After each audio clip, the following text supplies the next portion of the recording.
우리는 이완용이라 하면 매국노라 생각하고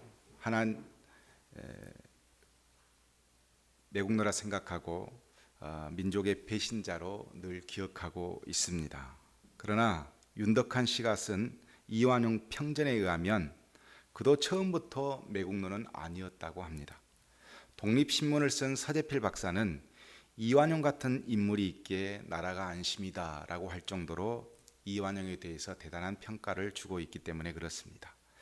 이완용이라 하는 사람은 원래 가난한 집안에서 태어났지만 총명하고 유학에 굉장히 밝아서 시족들 사이에서 입소문이 아주 많았고, 그러다가 같은 집안의 고위직 관료를 하고 있었던 집안 어른이 이완용을 양자로 들여서 출사시키면서 드디어 이완용이 진가를 발휘하게 되었습니다.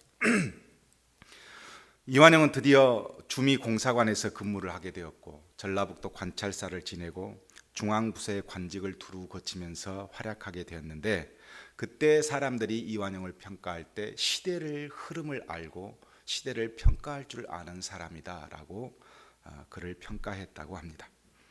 그는 국가와 민족의 살 길은 개혁이다 라고 외치면서 서재필 박사와 독립신문에서 일하다가 새롭게 등장하는 러시아 사람들과 같이 일을 하게 되었고, 그러다가 친일 정권과 손을 잡고 개혁을 주도하면서 천천히 아무도 모르게 자신의 이익을 도모하는 일에 이 사람이 집중하게 되어지고 결국에는 매국노로 변신하게 된 것입니다. 후에 그를 평가하는 사람들은 이완용을 변질하게 만들었던 것은 결국 이중성이다 이렇게 평가했습니다. 마음의 중심을 잃어버려 겉과 속이 다르는 삶을 살 수밖에 없었고, 상황과 현실에 따라서 언제든지 자신의 가치관을 바꿔버리는 그런 것에 익숙하다 보니 결국은 그가 매국노가 되었다는 것입니다. 사무엘상 13장에 보면 사울 왕이 블레셋과 전쟁하기 위해서 서로 대치하는 상황에 이르게 되어집니다. 사울은 먼저 하나님께 제사를 드려 이 전쟁에서 어떻게 하나님의 뜻을 이룰 것인가 묻고자 했습니다.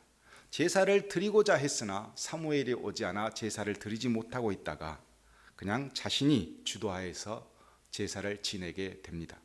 후에 사무엘이 도착하여 왕이 여호와께 망령되게 행했다 하면서 그 자리를 떠나버립니다. 그런데 그 다음 장 14장에 보면 파수꾼 하나가 사울 왕을 찾아와서 지금 블레셋 진영에 아주 이상한 일이 벌어지고 있는데 서로 죽고 죽이는 내전이 있습니다 라고 보고를 하게 됩니다. 사울 왕이 옆에 있던 아히야 제사장을 불러 그러면 하나님의 뜻을 물어보자 해서 제사를 지내려고 하다가 다시 또 보고가 들어오는데 지금 급박하게 블레셋에서 내분이 일어나 서로 전쟁하고 있는데 아주 심각합니다 라고 전해주자 사울 왕이 제사 지내는 것을 다시 생략해버리고 전쟁에 나가서 승리를 거두게 됩니다. 사울 왕의 이런 태도는 그가 하나님을 그동안 어떻게 섬겨왔는지를 우리는 쉽게 알 수 있는 대목입니다. 그는 과거에 하나님의 영에 감동되어 하나님의 기름 부음을 받아 왕이 된 사람입니다.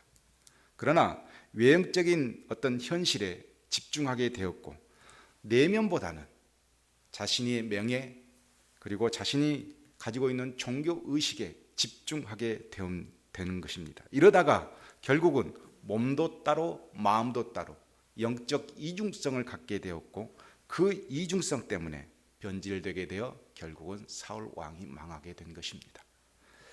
우리 그리스도인들도 하나님의 말씀에 감동되어 세례를 받고 신앙을 고백하고 믿음 생활을 시작했습니다. 그러나 시간이 흐르면서 외형적인 종교 의식에 길들여지다 보니 우리도 어느샌가 내적인 것보다 외적인 것에 대해 관심이 많게 되었고, 이렇게 되어지면 사울 왕처럼 마음에는 하나님에 대한 갈망이 없고 그리고 몸은 늘 상황과 현실에 맞추어 살다 보니 영적 이중성을 가지게 되어 우리도 또한 추한 그리스도인이 될 수밖에 없다는 것입니다. 오늘 본문 말씀은 유대적 성향을 가진 그리스도인의 외형적이고 형식적인 그런 종교적인 삶을 고발하는 바울의 가르침이지만 내용은 그리스도인들의 형식적인 종교의 삶을 되돌아보게 하는 말씀이라고 보여집니다. 오늘 말씀을 통해서 참 그리스도인이 어떤 것이고 거짓 그리스도인들은 어떤 것인가를 스스로 살펴서 우리의 삶을 되돌아보는 시간이 되기를 원합니다. 오늘 본문에서 사도 바울은 유대인들의 잘못된 형식적인 종교 생활을, 그 이중성을 아주 단계적으로 하나씩 고발하게 이릅니다. 먼저 원래 유대인들은 어떤 존재였는지를 우리는 알아야 됩니다. 이 유대인들은 하나님의 특별한 은혜를 받았는데 하나님은 이 유대인들을 먼저 선택하시고 할례를 통해서 언약을 맺었습니다. 그리고 그들에게 무엇을 주셨냐면 귀한 율법을, 하나님의 뜻을 주었습니다.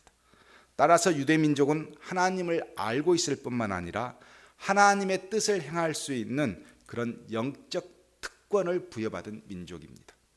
그런 이유 때문에 유대 랍비들은 후손들에게 이렇게 가르쳤습니다. 유대인들은 하나님 앞에서 개인 자격으로 심판받지 않는다. 국가적으로 민족적으로 구원을 약속받았기 때문에 개인은 자동적으로 그 구원에 포함된다. 할례를 받았다면 비록 죄인이라고 할지라도 율법에 순종하지 못해도 아브라함의 혈통을 타고난 자손들은 천국을 상속받는다, 이렇게 가르쳤습니다.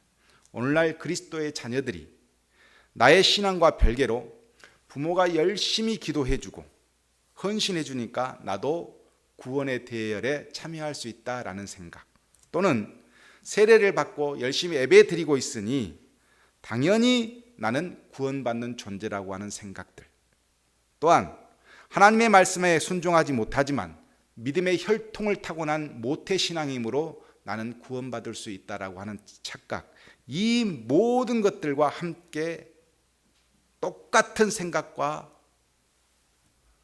유대인의 생각이 같다는 것입니다. 이런 유대인들의 잘못된 생각을 그리스도인들이 하고 그대로 답습하고 있기 때문에 오늘 바울은 우리의 형식적이고 외형적인 종교 생활을 단계적으로 책망할 수밖에 없는 것입니다. 먼저 17절과 24절의 내용을 보면 율법의 정신, 율법의 뜻을 잃어버린 유대인들을 책망하고 있습니다. 제일 먼저 형식적이고 외형적인 그런 신앙생활을 하고 있는 사람들이 가장 제일 처음에 문제가 생기는 건 뭐냐면 하나님의 뜻을 잃어버린다는 겁니다. 17절에 율법을 의지하며 하나님을 자랑했다라고 기록합니다. 율법을 의지했단 말은 율법을 구원의 근거로 여겼다는 것이고, 하나님을 자랑했다는 말은 예배를 했다는 말입니다. 이렇게 율법을 받아들여 이제는 18절에 보면 율법의 교훈을 받아 하나님의 뜻을 알게 되었으니 지극히 선한 것, 악한 것이 무엇인가를 분별할 수 있는 눈을 갖게 된 사람들이 유대인들이었고 그리스도인들이었습니다. 이렇게 하나님의 뜻을 알고 있는 유대인, 그리스도인에게 당연히 하나님은 사명을 주셨습니다. 19절과 20절에 그 사명을 이렇게 기록합니다. 하나님의 뜻을 따라서 맹인된 세상의 인도자가 되고 어두움에 속한 세상의 빛의 사명자가 되며 어리석은 인간들의 교사요 미성숙한 어린아이와 같은 세상 사람들의 선생으로 그 존재가 확대되었다, 이렇게 바울이 설명해 주고 있습니다. 지금까지 내용을 보면 그리스도인의 사명과 똑같이 일치되는 내용입니다. 그런데 율법의 정신, 하나님의 뜻을 잃어버리게 되면 어떻게 되느냐가 문제입니다. 먼저 알고 깨달은 하나님의 뜻이 분명히 알고 있는 우리가 율법의 정신, 복음의 정신을 잃어버리면 어떻게 될까? 제일 먼저 하나님과 사명을 받은 그리스도인의 관계가 무너지게 된다는 겁니다. 예수님은 마태복음 5장에 이렇게 말씀하십니다. 너희는 세상의 소금이니 소금이 만일 그 맛을 잃으면 무엇으로 짜게 하리요? 후에는 아무 쓸데없어 다만 밖에 버려져 사람에게 밟힐 뿐이니라. 너희는 세상의 빛이라. 산 위에 있는 동네가 숨겨지지 못할 것이요 사람이 등불을 켜서 말 아래 두지 아니하고 등경 위에 두나니 이러므로 집 안 모든 사람에게 비치느니라 그랬습니다. 그리스도인은 세상을 향해서 사명자로서 두 가지 모습이 있습니다. 그리스도인은 세상 사람들 안에서 아주 조용히 눈치채지 못하게 소금과 같이 그 맛을 내는 사람들이 있습니다. 그리스도의 향기와 같은 특별히 보이지 않지만 그 맛이 우리 안에 있어서 그 맛을 우리가 기억할 수 있을 그런 사명자들이 그리스도인입니다. 이것은 아주 소극적인 사명이라고 할 수 있습니다. 그 맛을 근데 잃어버리면 어떻게 됩니까? 버려져서 사람들에게 밟힐 뿐이라고 말씀하십니다. 또한 그리스도의 사명 중에 복음으로 곳곳에 다니며 예수님의 생명을 빛으로 밝히는 사람들이 있습니다. 이것은 아주 적극적인 삶을 의미합니다. 그러나 빛을 발산하지 못하면 어두움 속에서 그대로 함께 어울려 살 수밖에 없습니다. 어떤 사람은 아직 성숙하지 못해 소금과 같이 맛을 내는 소극적인 그리스도인이 있는가 하면, 어떤 사람은 복음으로 성숙하여 보다 적극적인 어두움을 대적하고 몰아내는 빛의 사명자로 사는 그리스도인들도 있습니다. 중요한 것은 하나님의 뜻인 복음의 정신을 잃어버리면, 형식적으로 외형적인 것에 집중하다 보니 하나님의 뜻인 복음의 뜻을 잃어버리면 우리가 어떻게 되느냐 하는 것입니다. 하나님과의 관계가 무너지고 하나님의 말씀을 기준으로, 삶의 기준으로 활용하지 못하다 보니 결국 소금과 빛의 사명을 감당할 수 없게 되는 것입니다. 이제 두 번째로 21절과 24절에 보면 하나님의 뜻을 잃어버린 이 그리스도인들이 이 율법을 어떻게 적용했는가를 살펴볼 수 있는 부분을 바울이 고발하고 있습니다. 23절에 보면 그렇게 율법을 자랑하는 내가 율법을 범함으로 하나님을 욕되게 하느냐 그랬습니다. 복음을 그렇게 자랑하는 내가, 저 은혜 받았어요 라고 늘 말하는 내가 그 은혜를 범함으로, 그 복음을 범함으로 하나님을 욕되게 하느냐 이렇게 묻고 있습니다. 하나님 관계에서 율법의 정신을 잃어버리고 나면, 하나님의 뜻을 잃어버리고 나면 우리는 세상 사람과 관계에서 문제가 생기게 됩니다. 근본적인 뜻을 행할 수 없게 되어지는 그리스도인이 되는 것입니다. 21절과 22절에 보면 그 무너진 그리스도인들을 이렇게 고발합니다. 도적질하지 말라고 하면서 도적질을 합니다. 영적 간음을 하지 말라고 하면서 영적 간음에 빠집니다. 결국 하나님의 뜻을 버리고 율법을 행하지 못하게 돼서 24절에 보면 너희 때문에 하나님의 이름이 이방 사람들, 세상 사람들에게 가운데서 모독을 받는다 이렇게 기록합니다.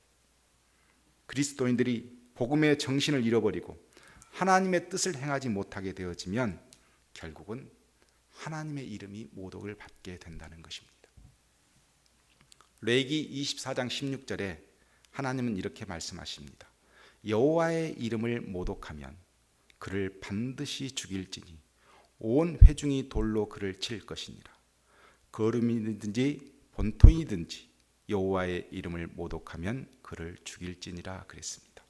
바울은 복음의 정신을 잃어버려 그리스도인들이 하나님의 이름을 모독하게 되면 결국 하나님으로부터 심판을 받을 수밖에 없다는 것입니다. 참 무서운 것은 타락의 끝이 여기서 끝나지 않는다는 것이 문제입니다. 하나님과의 관계가 무너지고 나면 세상 사람들과 관계가 무너지고 납니다. 그리고 빛과 사명의 역할을 감당하지 못하게 되면서 이제는 자기 행위가 하나님의 말씀에 온전하지 못하니까 복음 자체를 바꾸어 버리는 교리적 변질을 가져오기 시작합니다. 유대인들은 율법이 구원의 근거라고 그렇게 가르쳤습니다. 우리가 하나님의 율법을, 하나님의 말씀을 갖고 있으면, 그리고 그것을 예배하면 우리는 구원을 받는 민족이다 이렇게 가르쳤다가 이제 율법을, 그 말씀을 세상에서 온전히 행할 수 없으니까 이걸 변질시켜서 뭐라고 이야기하냐면 할례만 받으면 구원을 받을 수 있다 이렇게 변질시켜 버립니다. 율법을 세상에서 지킬 수 없게 되자 할례를 구원의 근거로 내세운 이들에게, 이 교리적 어떤 오류를 가져온 이들에게 바울이 25절과 27절에 이렇게 선포합니다. 제가 세 번역으로 읽어드리면 이렇습니다. 율법을 지키면 할례를 받은 것이 유익하지만 율법을 어기면 그대가 받은 할례는 할례를 받지 않는 것으로 되어버립니다. 그러므로 할례를 받지 않는 사람이 율법의 규정을 지키면 그 사람은 할례 받지 않았더라도 할례를 받은 것으로 여겨질 것이 아니겠습니까? 그리고 본래 할례를 받지 않았더라도 율법을 온전히 지킨 사람이 율법의 조문을 가지고 있고 할례를 받았으면서도 율법을 범하는 사람인 그대를 정죄할 것입니다 라고 바울이 설명해 줍니다. 율법을 지키지 않아도 할례만 받으면 구원을 받는다는 유대인들의 잘못된 교리를 바울이 책망하는데, 오히려 율법을 모르는 세상 사람들이 율법에 요구한 그 도덕적인 기준을 잘 지켜버린다면 뭐라고 말하겠느냐 하는 거예요. 그리스도인들도 세례를 받습니다. 세례를 받고 복음의 기준으로 삼아야 하는데 예수님의 뜻대로 살지 못하고 그저 세상 사람들처럼 삽니다. 그런데 세상 사람들이 오히려 복음이 요구한 도덕적인 수준을 지켜낸다면 그 세례가 세례받은 사람들이 구원받습니다 이렇게 말하는 그 자체가 얼마나 민망하냐는 말이에요. 그것을 증거로 내세우면 얼마나 부끄럽느냐 말입니다. 그렇게 바울이 설명하고 있는 겁니다. 에레미야 4장 4절에 보면 이런 말씀이 있습니다. 유태인과 예루살렘 주민들아, 너희는 스스로 할례를 행하여 너희 마음 가죽을 베고 나 여호와께 속하라. 그리하지 아니하면 너희 악행으로 말미암아 나의 분노가 불같이 일어나 사르리니 그것을 끌 자가 없으리라 그랬습니다. 하나님은 외형적인 할례가 구원의 근거라고 말씀하지 않습니다.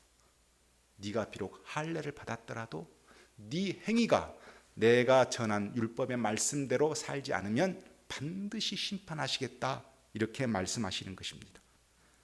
우리 그리스도인들이 받은 세례는 구원을 약속하지 않습니다. 우리의 세례는 믿음으로 나의 옛 사람은 죽고 부활하신 그리스도와 연합해서 이제는 그리스도 안에서 새로운 피조물 되었다는 상징의 고백이지 구원의 근거는 아닙니다. 그런데 이 고백이 하나님과 관계에서 문제가 생기면 사람과의 관계에서 확대되어지고 결국 외형적이고 형식적인 신앙생활로 변질되어 표면적인 외형적인 그런 이중성을 가진 그리스도인으로 전락하게 된다는 것입니다. 사사기 12장에 보면 12대 사사 삼손이 등장합니다. 성경을 보면 여호와의 사자가 삼손의 부모를 만나서 내가 삼손을 나신으로 사용하겠다 이렇게 밝혀줍니다. 그러면서 세 가지 규례를 잘 지켜야 된다. 나실인의 세 가지 규례를 하나님께서 말씀해 주셨습니다. 먼저 포도주와 독주를 마시지 마라. 두 번째, 부정한 것을 먹게 하지 마라. 세 번째, 머리에 삭도를 대지 마라 이렇게 가르쳤습니다. 그래서 삼손의 부모는 삼손에게 이것을 잘 설명해 주었습니다. 삼손은 부정한 것과 정결할 것을 구별하는 그런 삶에는 관심이 없습니다. 힘이 세니까 온통 세상을 뒤집어 엎으면서 이곳저곳 다니면서 부정한 것은 부정한 대로 다 먹어보고 죄를 짓고 그렇게 다닙니다. 원래 죽은 것을 사자들은 먹지 못하게 되어 있습니다. 그런데 죽은 사자의 몸에 꿀이 있는 것을 보고 그것을 따서 먹습니다. 그리고 이방 사람 블레셋 여인을 사랑하면서 잔치집에 가서 독주를 한 잔씩 합니다. 가사 지방의 기생 드릴라와 사랑에 빠지면서 술이 취해서 잠에 떨어지곤 합니다. 드릴라가 어디에서 이런 힘이, 이 놀라운 힘이 당신에게서 나오느냐라고 묻자 삼손이 이렇게 고백합니다. 내 머리 위에는 삭도를 대지 아니하였으니 이는 내가 모태에서부터 하나님의 나시린이 됨이니라 라고 고백합니다. 포도주와 독주를 마시지 않고 부정한 것을 먹지 말라고 하는 것은 내적인 안에 이 이면적인 경건 생활과 관련이 있고, 머리에 삭도를 대지 않는 것은 표면적이고 외형적인 그런 나시린의 상징에 불과했습니다. 삼손은 내면적인 것은 전혀 관심이 없고 머리에 삭도를 대지 않는 그 머리카락을 자랑하며, 즉 표면적이고 외형적인 신앙의 모습만 자랑하며 그렇게 마음대로 살고 휘젓고 다녔던 것입니다. 결국 두 눈이 빠지고 블레셋 신전의 기둥에 묶여서 그는 최후를 맞이하게 됩니다. 왜 두 눈이 빠졌을까?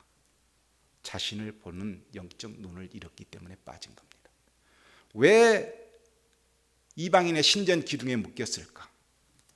그의 이중성, 영적 이중성은 결국 세상에 묶인 그리스도인의 모습과 같은 모습으로 최후를 맞이합니다. 우리가 하나님을 잃어버리면, 우리 내면에서 경건 생활을 잃어버리면 사무엘과 똑같습니다. 아니, 삼손과 똑같습니다. 영적인 눈이 잃어버리게 되고 세상에 묶여서 살게 되는, 그래서 비참한 최후를 맞이할 수밖에 없는 것입니다. 오늘 본문에서 사울은 외형적이고 형식적인 그리스도인들에게 이렇게 이야기합니다. 겉모습으로, 겉모양으로 유대 사람이라고 해서 유대 사람이 아니요, 겉모습이 그리스도인이라고 해서 그리스도인이 아니요, 겉모양으로 살갗에 할례를 받았다고 해서 할례가 아닙니다. 오히려 속 사람으로 유대 사람인 이가 유대 사람이며 율법의 조문을 따라서 받는 할례가 아니라 성령으로 마음에 받은 할례가 참 할례입니다. 이런 사람은 사람에게서가 아니라 하나님에게서 칭찬을 받습니다. 그랬습니다. 겉이 중요한 게 아니라 속이 중요한데 성령으로 받은 할례가 참 할례다, 이렇게 가르칩니다. 이면적 유태인, 즉 내면적 그리스도인은 마음의 할례를 받습니다. 자신의 마음에 하나님의 표징이 있는 것인데 이것이 성령입니다. 이면적 그리스도인은 하나님의 마음에 맞는 마음을 품어서 영적 이중성이 아닌 항상 성령이 기준이 되어서 몸과 마음이 같이 움직이게 됩니다. 주기철 목사님이 신사참배를 거부합니다. 주위에서 신사참배를 해야 된다는 많은 사람들의 여론이 있습니다. 그래서 목사님이 나의 오중기도에서 의에 살고 의에 죽게 하소서라는 소제목의 설교를 이렇게 했습니다. 중국의 배구 숙제도 두 임금을 섬길 수 없어서 풀을 뜯어 먹다가 의로운 죽음을 맞이하였으며, 정몽주도 선주교에서 의의 피를 흘렸는데 그리스도의 신부인 우리는 이부 종사할 수 없습니다 라고 했습니다. 예수 믿는 사람이 두 마음을 품는다, 두 잣대를 가진다. 그것은 이면적 그리스도인이 아니라 표면적 그리스도인, 형식적인 그리스도인일 뿐입니다. 루터는 이렇게 말했습니다. 외형적인, 즉 표면적인 그리스도인은 사람에게 의해서 칭찬을 받고 하나님에 의해서 책망을 받는다. 그러나 내적인, 이면적인 그리스도인은 하나님에 의해서 칭찬을 받고 사람에게 의해서 비난과 박해를 받는다. 내면적인, 즉 내적인 그리스도인들은 세상 사람에게서 어리석게 보이며 불의하기까지 보인다라고 말했습니다. 이완영처럼 중심을 잃고 몸과 마음이 이중성이 되어서 결국 변질되게 됩니다. 사울 왕처럼 마음의 중심이 이미 성령 충만하지 못하니까 하나님의 뜻을 버리게 되고 결국 블레셋과 같은 세상에서 승리하고 성공했을지언정 영적인 죽음을 맞이합니다. 말씀을 마치겠습니다. 요한복음 3장에 예수님께서 니고데모와 만나서 대화하시는 장면에 기록되어 있습니다.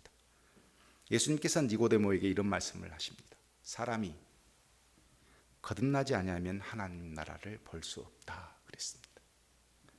예수님은 외형적인 종교가 아닌 내면의 변화가 일어나야 하나님 나라에 들어갈 수 있다, 구원받을 수 있다, 이렇게 설명해 준 것입니다. 그러나 율법의 형식을 중요하게 여겼던 바리새인 니고데모는 이 말을 이해하지 못했습니다.